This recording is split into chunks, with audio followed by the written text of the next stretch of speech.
श्री गुरुदेव दत्त. श्री गुरुदेव दत्त परब्रह्मणे नमः. अध्याय 41. सायनदेव कथा. काशी यात्रा निरूपण. नामधारकाने अतिगौरवपूर्वक सिद्धमुनींना हात जोडून साष्टांग नमस्कार करून विनवले. भवसागर पार करणारा हे नाविका, तुमचा विजय असो. श्री गुरुचरित्राच्या श्रवणाने मी धन्य झालो आहे. माझे जीवन सार्थक झाले आहे. मला नाना धर्माचे बोधनही झाले. तुम्ही गुरुस्मरणाचे अमृत देखील मला पाजले. तुमच्या कृपेने माझे मन श्री गुरुचरित्रामध्ये मग्न झाले आहे. ते अजून ऐकावे अशी तीव्र इच्छा मला झाली आहे, कारण मला पूर्णतः तृप्ती लाभली नाही. मी आता श्री गुरुचरित्राच्या श्रवणाच्या भुक्षुक्षेने विपरीतपणे व्यतीत झालो आहे. आतापर्यंत श्री गुरुचरित्राचे निरूपण केल्याबद्दल तुम्हाला धन्यवाद.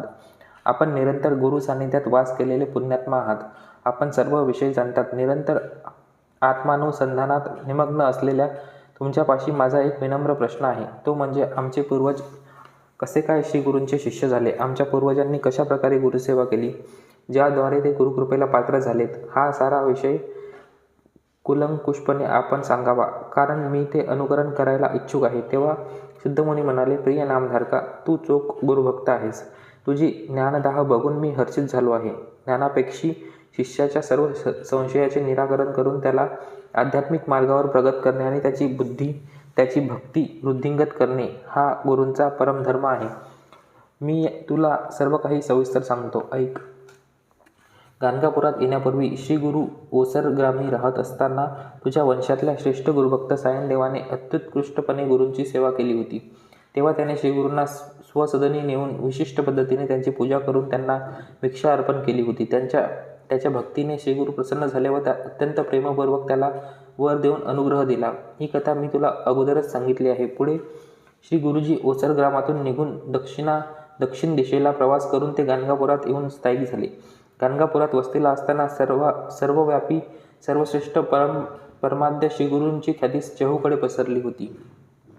त्यांच्या तेजाला प्रभावित होऊन अनेक भाविक भक्त गुरूंचे दर्शन घ्यायला येऊ लागले आणि तिथे सेवा भक्ती अर्पण करून स्वतःची अभिलाषा पूर्ण करून घेऊ लागले.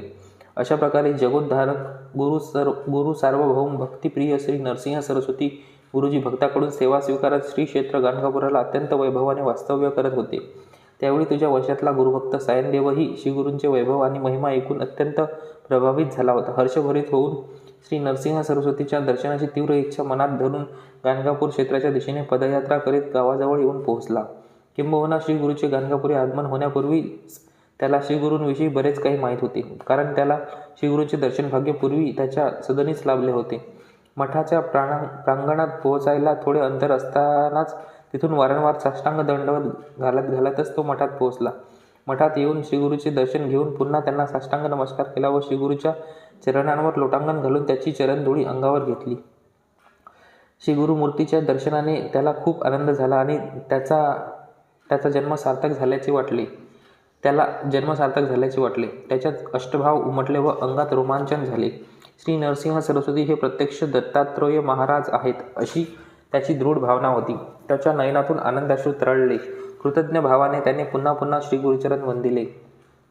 पुनश्च संतोषाने श्री गुरुचे चरण धरून गुरुस्तुती करीत म्हणाला, जय जय जगदीशा, हे जगद्गुरु, माझे रक्षण करा. हे गुरुराया, आपण साक्षात परमेश्वर ज्ञाननिधी आहात. अगाध असलेल्या आपल्या चरणाचे वर्णन करणे इतके सोपे नाही, तथापि त्या प्रकारची मेधाशक्ती माझ्याजवळ नाही. हे परब्रह्म महाराज, तुमच्या चरणी असंख्य तीर्थाचा संगम आहे. आज मला साक्षात श्री दत्तगुरूचे दर्शन झाले. आज मी धन्य झालो. मला सर्वस्व लाभले. आपल्या दर्शनाने माझे सारे पूर्वज कृतार्थ झाले आणि माझी अनेक जन्माची पापराशी दूर झाली. भक्ताच्या उद्धारार्थ श्री नरसिंह सरस्वतीच्या रूपात अवतरले आहात. भक्ताभिमानी आपण विष्णू रूपाने भक्तजनांचे पालन पोषण रक्षण करत आहात. आपण निर्मळ आणि उदार आहात. आपणच साक्षात परमेश्वर आहात. भक्तांना आपल्या चरण दर्शनाने सर्व तीर्थाचा दर्शन लाभ मिळतो. चरण पवित्र विततम पुराणम असे वेद आपली महिमा घोषित करते. मी निरंतर तुमचे दंडकमंडलूधारी रूपच पाहत आहे. कमंडलूतील अमृतमय जल प्रोक्षण करून तुम्ही जीवदान देतात. गत झालेल्याला जिवंत करतात. शरण झालेल्या निजभक्ताचे पाप दोष दारिद्र्य काढून त्यांच्या रक्षणार्थ उद्धारार्थ तुम्ही अशा प्रकारचे रूप धारण केलेले आहे. भक्तांना धर्म अर्थ काम मोक्ष अनुग्रहित करायला तुमच्यापेक्षा अधिक समर्थ अन्य कुणीही नाही. ब्रह्मा, विष्णू, महेश किंबहुना सर्व काही तुम्हीच आहात. आतापर्यंत तुम्ही असंख्य अविश्वसनीय चमत्कारी लीला जगासमोर दर्शविल्या आहेत, ज्यातून हे सिद्ध होते की तुम्ही श्री दत्त स्वरूपी स्वयं श्रीमान नारायण आहात. आपली महिमा लीला अपार आहे. हे साधकाच्या माऊले, मी तुमचे दिव्य चरण सोडणार नाही. कृपया मला चरणाश्रय द्या व सामावून घ्या. असे नाना प्रकारे श्रीगुरूंची स्तुती केली. त्याचा कंठ गदगदित झाला, तो पुलकित झाला. त्याच्या डोळ्यातून आनंद बाष्प वाहू लागले व मनात अत्यानंद झाला. पुन्हा त्याने नानाविध भक्तीने गुरुचे स्तवन केले. सायनदेवाचे भक्तियुक्त स्तवन ऐकून श्रीगुरू त्याच्यावर संतुष्ट झाले व त्याच्या मस्तकावर अमृत हस्त ठेवून म्हणाले, सायनदेवा, तूच आमचा खरा भक्त आहेस. भक्ताच्या ठायी असण्यासारखे गुण तुझ्यात आहेस, म्हणून तू आमचा परमभक्त म्हणून घेण्यास अर्ह आहे. तुझ्या स्तुतीने आम्ही प्रसन्न झालो आहे. वास्तवात तू माझ्या प्रत्यर्थ जी स्तुती केलीस ती त्रिमूर्तीचीच स्तुती आहे. त्रिमूर्ती स्वरूपी आम्ही ती स्वीकारतो. तुझ्या गुरुभक्तीमुळे तुझ्या कुळातील सर्वजण आयुष्यभर आमचे दास होऊन आमची सेवा व भक्ती करतील, असे अभय प्रदान केले. पुढे श्रीगुरूंनी त्याला आदेश दिला की लगेच त्याने संगमावर जावे व तिथे तीर्थस्नानाने शुचिर्भूत होऊन तेथील अक्षयरूपी अश्वत्थ वृक्षाचे पूजन करावे व तदनंतर मठात परतून त्यांच्यासोबत अन्नप्रसाद स्वीकारावे. श्रीगुरूच्या आज्ञेप्रमाणे सायनदेव संगमावर जाऊन स्नानादी कर्म संपवून अश्वत्थ पूजा करून मठात परतला. नंतर भक्तीने विधीपूर्वक सार्वभौम गुरुची पूजा करून अनेकविध पक्वानाची भिक्षासेवा अर्पण केली आणि श्रीगुरूच्या सोबत भक्ती भोजनाचा स्वीकार केला. भोजनानंतर श्रीगुरू मठात विराजमान झाले व सायनदेवाला जवळ बोलवून प्रेमाने त्याची वृत्ती, घरदार, उत्पन्न, गाव, संसार या साऱ्या गोष्टीची चौकशी केली. त्याचप्रमाणे सायनदेव सर्व माहिती पुरवत म्हणाला, श्री गुरुदेव, मी उत्तरकांची ग्रामचा रहिवासी आहे. श्रीगुरु कृपेने माझ्या कुटुंबातील सारे सुखानंदात आहेत. आपल्या अनुग्रहाने माझ्या जीवनात कोणत्याही प्रकारची उणीव व अडचण नाही. परंतु मला जाणवणारी कमतरता एकच आहे, ती म्हणजे आजपर्यंत माझ्या चित्तशुद्धीला आवश्यक असलेले गुरुसेवेचे भाग्य मला लाभले नाही. दिव्य गुरुचरण कमलांच्या सेवेपासून मी वंचित आहे. मी केवळ त्याकरता जगत आहे. हे जीवन गुरुसाठी पूर्णपणे समर्पित करावे अशी उत्कट अभिलाषा घेऊन मी इथे आलो आहे. हे माझे दुर्भाग्य आहे की मला आजपर्यंत गुरुसेवेचा अवकाश मिळाला नाही. आता शेष आयुष्यात श्रीगुरुचरणांची सेवा करीतच मी इथे राहीन. त्याचा दृढ निर्धार ऐकून श्रीगुरू हसले व म्हणाले, सायनदेवा, आम्ही येथे आहोत. देशभर पर्यटन करणेच आमचा परमधर्म होय. आमचे स्थायी जीवन नाही. आम्ही विविध स्थळांवर केवळ अल्पकाळ स्थायिक असतो. आमच्या सेवेत गुंतणे हे तू समजतोस तेवढे सोपे नाही. तुला अजून गुरुसेवेचा अनुभवही नाही. अभ्यास नसलेला तू हे कसे सहन करणार? गुरुसेवा अत्यंत प्रयासकर व त्रासदायक आहे. आमच्या सोबत राहिलास तर तुला अनेक गैरसोयी सहन कराव्या लागतील आणि मोठ्या अडचणीचा सामना करावा लागेल. तुला ते कसे शक्य आहे जेव्हा तुला या प्रकारच्या जीवनाचा अनुभवच नाही? श्रीगुरूचे म्हणणे शांतचित्ताने ऐकून सायनदेव त्यांना वंदन करून म्हणाला, हे विश्वात्मका, कृपा करून मला शिष्य म्हणून स्वीकारा. संसार सागर पार करण्यासाठी मनपूर्वक आणि श्रद्धाभक्तीपूर्वक गुरुसेवा करणे हाच उत्कृष्ट अध्यात्म साधनेचा मार्ग आहे. त्याशिवाय शिष्याचे मन स्थिर होत नाही याची मला पूर्ण जाणीव आहे. म्हणून मला गुरुसेवेचे भाग्य अनुग्रहित करा. श्रीगुरू त्याच्या सेवकाला चतुर्विध पुरुषार्थ प्रदान करायला सर्वसमर्थ आहेत. जो मानव हे जाणतो की गुरुभक्तीच जीवनाचे प्रथम कर्तव्य आहे, त्याला नरकाची भीती नसते. गुरुभक्ती अंतःकरणात मनात रुजली तर ज्ञानबीज अंकुरते व भागवत तत्वाचे रहस्य समजते. माझे असे मत आहे की केवळ शिष्याचे प्रयत्नच महत्त्वाचे नसतात, तर गुरूंचे विशाल अंतःकरण महत्त्वाचे असते, जे स्वभक्ताच्या सर्व मूर्खपणाच्या कृतीला क्षमा करून त्यांना शिष्यत्वासाठी योग्य बनवतात. शिष्याच्या प्रगतीसाठी आणि उन्नतीसाठी गुरुच पूर्णपणे कारणीभूत असतात. शिष्याचे प्रयत्न फारसे महत्त्वाचे नसतात. मी तर माझे हृदय व मन तुमच्या पवित्र चरणी अर्पण केले आहे. त्यामुळे आपण मला गुरुसेवेचा अवकाश द्या, अशी मी याचना करतो. गुरुसेवा केल्याविना मन स्थिरावत नाही. गुरुभक्ती, गुरुसेवा करणे हे जगातील प्रत्येक मनुष्याचे मूलभूत कर्तव्य व परमधर्म आहे. सायनदेवाच्या बोलण्यावर गुरुजी संतुष्ट झाले आणि म्हणाले, हे सायनदेवा, तुझ्यात दृढ व अविचल भक्ती आणि उत्कटता असेल तर तू आमच्या सेवेत नक्कीच निरत होऊ शकतो. शिष्याने मुक्त मनाने गुरुसेवा करावी. संपूर्ण शरणागती, विधेयता व कर्तव्य दक्षता एखादा गुरुभक्ताच्या ठायी असणारे गुण आहेत. हे गुण खरोखरच तुझ्यात असतील तर तू गुरुसेवा करण्यास पात्र आहेस आणि तू आमच्या सेवेत निरत राहायला हरकत नाही. हे नामधारका, अशा प्रकारे तुझे वंशज सायनदेवाने त्यांचे मन, चित्त ठामपणे श्रीगुरुचरणी समर्पित करून त्यांच्या सेवेत रमला. अशा प्रकारे 3 मास लोटले. एकदा श्रीगुरूंना त्यांच्या अंतरंगाची परीक्षा घेण्याची इच्छा झाली. त्याच्या भक्तीची चाचणी घेण्यासाठी त्यांनी इतर शिष्यांना मठातच राहण्यास सांगून फक्त सरळ स्वभावाच्या सायनदेवाला घेऊन सूर्यास्तसमयी संगमावर गेले. तिथे असलेल्या अश्वत्थ वृक्षाखाली बसून संवादात निरत झाले.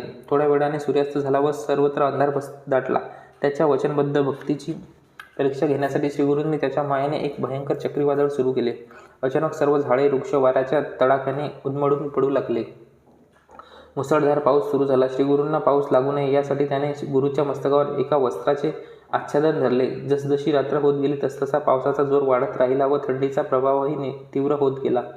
श्रीगुरूंना कडाक्याच्या थंडीचाही त्रास होऊ लागला. श्रीगुरूंनी सायनदेवाला लगेच मठात जाऊन शेकोटीचे सामान आणण्यास सांगितले व सावध केले की वाम दक्षिणेला न पाहता जाऊन यावे. निरंतर गुरुस्मरण करत रस्त्यात काही दिसत नसतानाही विजेच्या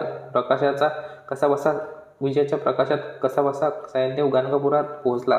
साऱ्या शेकोटीचे सामान घेऊन संगमाकडे निघाला. नंतर त्याला आठवले की गुरूंनी आजूबाजूला न बघण्यास सांगितले, पण कुतूहलाने त्याची नजर गेली तर वाम दिशेला त्याला भले मोठे सर्प दिसले.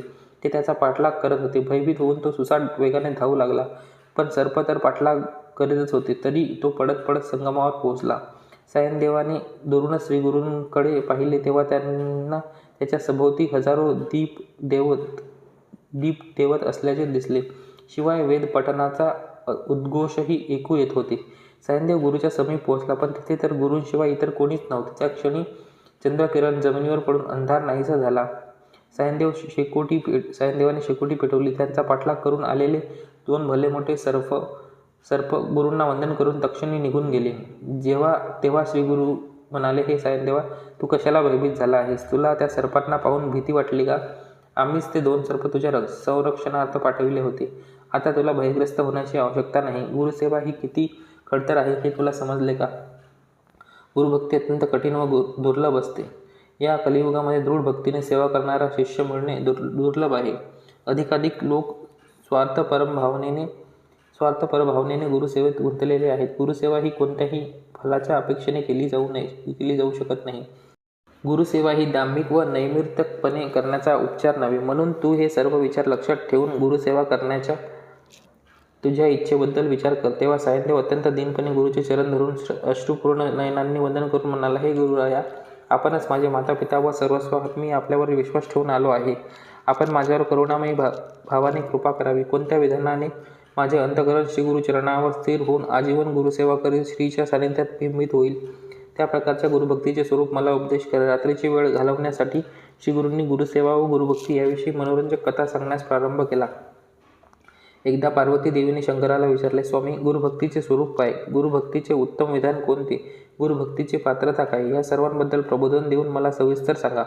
तेव्हा गुरुभक्तीबाबत विस्तारपूर्वक परशिवाने पार्वतीला वर्णिले. हे पार्वती देवी, सर्वप्रथम साधकाने एकात्मभावाने गुरुभक्ती केली पाहिजे. परमात्म्यावर जेवढी भक्ती आहे तेवढीच भक्ती गुरूंवर ठेवावी. गुरुभक्तीमुळे सकल इष्टार्थ पूर्ण होतात. शाश्वत ज्ञान देणाराच गुरु असतो. जो कल्याणकर्ता ज्ञानदाता असतो तोच गुरु होय. शिष्याच्या अंतरंगात ज्ञानज्योती प्रज्वलित करणाराच गुरु होय. निज गुरुभक्ताला गुरुभक्तीशिवाय अन्य कोणत्याही भक्तीची आवश्यकता नसते. पारमार्थिक जीवनात गुरुभक्तीचे अनुसरण करणे हे सर्वात सुलभ साधन आहे. म्हणजे जप, तप, यज्ञ, याग, दान, व्रत, उपवास, तीर्थयात्रा आणि इतर कोणत्याही धार्मिक अनुष्ठान किंवा पुण्यकर्माचे आचरण करताना अनेक अडचणी येऊ शकतात व कधीकधी फळही विलंबाने मिळते. म्हणून ही सर्व साधने कष्टसाध्य आहेत. हे सर्व दीर्घकाळानंतर फलद्रूप होते. तथापि या कलियुगात लोकांमध्ये संयम, वेळ, सहनशक्ती, दृढनिश्चय यांचा अभाव आहे. आज केवळ परिशुद्ध अशा गुरुभक्ताला यज्ञ, दान, धर्म इत्यादी कर्माचे फळ शीघ्र लाभते. गुरुभक्ती ही अत्यंत सुलभ व थोर असते. गुरुभक्ती सर्व सामर्थ्यवान आहे. त्याद्वारे असाध्य हे साध्य होते. जे शिष्य गुरुकुलाचा आश्रय घेतात आणि गुरुसेवा करतात, गुरूंच्या चरणकमळांवर मन एकाग्र करून गुरूंची उपासना करतात, ते जीवनाचे परमोच्च मूल्य साधण्यात यशस्वी होतात. तसेच सकल सिद्धी वश करून घेतात. गुरुभक्ती हे मनोरथ साध्य करण्याचे सर्वात सोपे, सहज आणि सर्वात श्रेष्ठ साधन आहे. गुरुभक्ती ज्ञानयुक्त असते. सकल विद्या गुरूंच्या परिपूर्ण भक्तामध्ये असतात. हे सिद्ध करण्यास या विषयात एक दृष्टांत देतो, ऐक. पूर्वीच्या काळी ब्रह्माचा पूर्णावतार असणारा त्वष्टा ब्रह्म नावाचा एक महात्मा होता. त्याचा मुलगा लहान वयातच सर्व धर्म परिणित व धीट होता. उपनयनानंतर तो वेदाभ्यासासाठी गुरुकुलात गेला. गुरुकुलात अध्ययन करता करता रात्रंदिन गुरुसेवा करत असे. एकदा वर्षा ऋतूत गुरूंची जीर्ण पूर्णकुटी गळू लागली. तेव्हा गुरूंनी आज्ञा केली की त्याच्यासाठी एक कधीही जीर्ण न होणारी, अविनाशी, अतिशय कणखर, सुंदर व सर्वसज्जित अशा कुटीची शीघ्र व्यवस्था करावी. तेवढ्यात गुरुपत्नीने तिथे येऊन सांगितले की त्यांना विविध रंगी एक सुंदर अत्युत्तम असे चोळीचे कापड हवे, परंतु ते विणलेले व शिवलेले नसावे. तसेच त्या चोळीचे माप तिच्या अंगावर व्यवस्थित समायोजित झाले पाहिजे असे सांगितले. दरम्यान गुरुपुत्र तिथे येऊन म्हणाला की त्याला कधीही चिखल धूळ न लागणाऱ्या पाण्यावरून चालण्यायोग्य धारण करता क्षणी इच्छित स्थळी घेऊन जाणाऱ्या पादुका हव्या. तो निघताना गुरुपुत्री येऊन म्हणाली की तिला कधीही न मोडणारे एकाच खांबात बनवलेले हस्तिदंती भातुकलीचा खेळ असणारे सुंदर घर व कानात घालायला झुमके हवेत. तो बालब्रह्मचारी या सगळ्या गोष्टी आणण्याचे वचन देऊन तिथून निघाला. त्यांनी वचन दिल्याप्रमाणे हे कार्य काही मुळात सुलभ नव्हते. खोलवर विचार करत करत तो घनदाट अरण्यात पोहोचला. तो चिंतन करू लागला. तो प्रत्यक्षात पूर्ण करणे अशक्य आहे. हे मी कसे शक्य करू शकतो? मला तर सामान्य प्रापंचिक ज्ञानही नाही. मी हे करण्यास मान्यता नको द्यायला हवी होती. आता एकदा वचन दिल्यावर मी मागे फिरू शकत नाही. तसे केल्याने मी वचन भ्रष्ट होईल, तसेच गुरुनिंदेला पात्र होईल. शिवाय मला गुरूंचा अनादर करणारा म्हणून ठणकावले जाईल. अशा परिस्थितीत एकमेव अशा आश्रयदाता आणि मार्गदर्शक म्हणजे माझे गुरुदेव. कधीही झाले तरी मी गुरुवाक्य पाळीनच, असा दृढ निर्धार करून तो मार्गक्रमण करू लागला. गुरूंच्या कुटुंबाच्या मागण्या पूर्ण करण्यासाठी त्या वस्तू कशा मिळवता येईल याचा विचार करत काही काळ वृक्षाच्या सावलीत विसावला. नंतर वाटेत चालत चालत पुढे त्याला एक अवधूत भेटला. त्या अवधूताने त्याच्या चिंताग्रस्त मनस्थितीची चौकशी केली. तेव्हा बालकाने त्याला साष्टांग दंडवत घातला व त्याचे चरण धरून त्यांना सर्व काही विस्तारपूर्वक सांगितले. ही सारी असाध्य गोष्टी पूर्ण करण्यास तो सिद्ध झाल्याचे व्याकुळ चित्ताने त्याने कबूल केले व ते कार्य पूर्णत्वाला नेण्यास त्याची सहायता मागितली. भेटलेले ते महापुरुष भगवान शंकरच असेल असे त्याला वाटले. बालब्रह्मचारीने अंगावर घेतलेले काम अत्यंत कठीण असल्याचा सारा वृत्तांत समजल्यावर त्या अवधूताने हर्षभरित होऊन त्या बालकाला मिठी मारली. त्याला निर्भय व निश्चिंत राहण्याचे आश्वासन देऊन सांत्वन केले आणि त्या बालकाला उद्देशून म्हणाले, वत्सा, एक कल्याणकारक व सुलभ मार्ग तुला सुचवतो. त्याचे अनुसरण कर. निश्चिंतपणे तुझे कार्य सिद्धीस जाईल, याविषयी शंका नाही. तू व्यर्थ चिंताक्रांत होऊ नकोस. या नवखंड पुण्यभूमीत अत्यंत पवित्र असे एक क्षेत्र आहे. ते म्हणजे विख्यात व अद्भुत असे काशी क्षेत्र. तू तिथे जा व अत्यंत श्रद्धा भक्तिपूर्वक काशी विश्वनाथाची आराधना कर. विश्वनाथाची लीला अतुलनीय विलक्षण आहे. काशी क्षेत्र हे सकल धर्माचे अपूर्व संगमस्थान आहे. काशीपुरी ही समस्त चराचरांसाठी मोक्षधाम आहे. तिथे जे निवास करतात तसेच विश्वनाथाचे जे दर्शन घेतात त्यांचे सारे कष्ट दुरीत नष्ट होते. शिवशंकराने असे पुण्यप्रद पवित्र क्षेत्र स्वभक्तासाठीच निर्मिले आहे.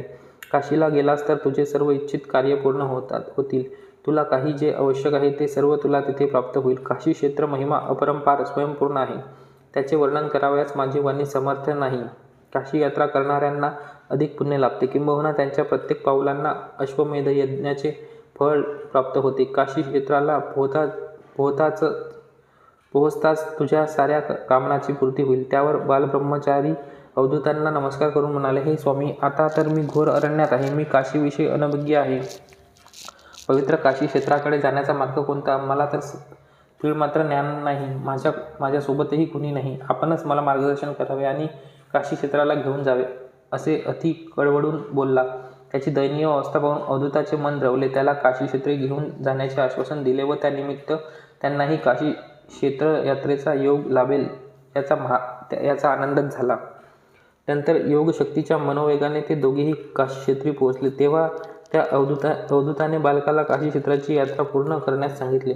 काशीविषयी अनभिज्ञ असलेल्या त्या बालकाने पुन्हा विचारले, हे महानुभाव, यात्रा कोणत्या क्रमाने आचरावी? यात्रेचे विधिविधान कोणते? कृपया विशद करून सांगा, कारण यात्रेविषयी मला काहीच माहीत नाही. मी तर एक अज्ञानी मुग्ध बालब्रह्मचारी आहे. मला तर हे स्थळ पूर्णपणे अपरिचित आहे.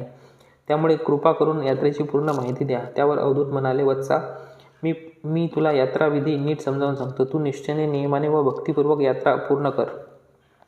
असे म्हणत त्याला यात्रेचे विधियुक्त क्रम सांगण्यास प्रारंभ केला. प्रिय बालका, प्रथम मणिकर्णिकेच्या घाटावर जाऊन स्नानादी कर्म उरकून पांचाळेश्वराला नमावे. नंतर विश्वेश्वराचे दर्शन घेऊन पुन्हा मणिकर्णिकेत स्नान करून कमळेश्वराचे पूजन करावे. त्यानंतर ईश्वर वासुकी, पर्वतेश्वर, गंगाकेशव, ललिता देवी, जरासंधेश्वर, सोमनाथ, पाणीग्रहणेश्वर, गंगेश्वर, मोरेश्वर याची मनोभावे पूजा करून ज्ञानवापी मध्ये स्नान करून ज्ञानेश्वर, नंदिकेश्वर, निष्कलंकेश्वर, मार्कंडेश्वर, असुरेश्वर, तारकेश्वर, महालाळेश्वर, दंडपाणी महेश्वर, मोक्षेश्वर, वीरभद्रेश्वर, अविमुक्तेश्वर, मोदादी पंचविनायक, आनंद भैरव इत्यादी सकल देवतांची पूजा करून पुन्हा महाद्वारी येऊन विश्वनाथाची पूजा करावी. नंतर मुक्तिमंडपाजवळ येऊन हा श्लोक म्हणावा. अंतर्गृहस्य यात्रेयं यथा वद्या मया कृता न्यूतातिरिक्तया शंभू प्रियतामनया विभुः इति मंत्रं समुच्चार्य क्षणं वै मुक्तिः भवेत् विश्रय यायाद्भवने निष्पापः पुण्यभागवेत. अशा प्रकारे अंतर्गृह यात्रा करून विश्वनाथाला नमून दक्षिण मानस यात्रेला व उत्तर मानस यात्रेला संकल्प सहित आरंभ करावा. तिथून मोदादी पंचविनायकाची, धुंडीराजाची, भवानी शंकराची, दंडपाणीची, विशालाक्षाची पूजा करून समस्त कुपी कुंडामध्ये आणि घाटामध्ये स्नान करून तिथे तर्पण श्राद्धादी विधी संपन्न करावी. तदनंतर विश्वनाथाच्या स्थळी आगमन करून या मंत्राचे स्मरण व पठन करावे. उत्तरमानसयात्रेषु यथा वद्या मया कृतं न्यूनातिरिक्तया शंभुः प्रियतामनया विभुः असे पठन करून विश्वनाथाला साष्टांग नमस्कार करून तिथून ते पंचक्रोशी यात्रेला आरंभ करावा. अशा प्रकारे काशी विश्वेश्वराच्या सानिध्यात असलेल्या समस्त पावनकर स्थळांचे दर्शन घ्यावे. सर्व ठिकाणी यथाशक्ती व योग्यतेनुरूप सेवा अर्पण करून अनुष्ठान आचरावे असा सल्ला दिला. पुढे सिद्धमुनी म्हणाले, हे नामधारका, श्री गुरुचरित्र श्रवण केल्यामुळे सर्व अभिष्ट साध्य होतात. तू श्री गुरुचरित्र संतोषाने, श्रद्धा, भक्तिपूर्वक ऐकल्यामुळे तुझी श्रेयोभिवृद्धी होईल. तुला सर्व सौख्य, चतुर्विध पुरुषार्थ मिळेल व तू धन्य होशील. इथे परम कल्याणकारी श्री गुरुचरित्राचा 41वा अध्याय संपन्न होतो. श्री गुरुदेव दत्त. श्री दत्तात्रेयार्पणमस्तु. श्री स्वामी समर्थ.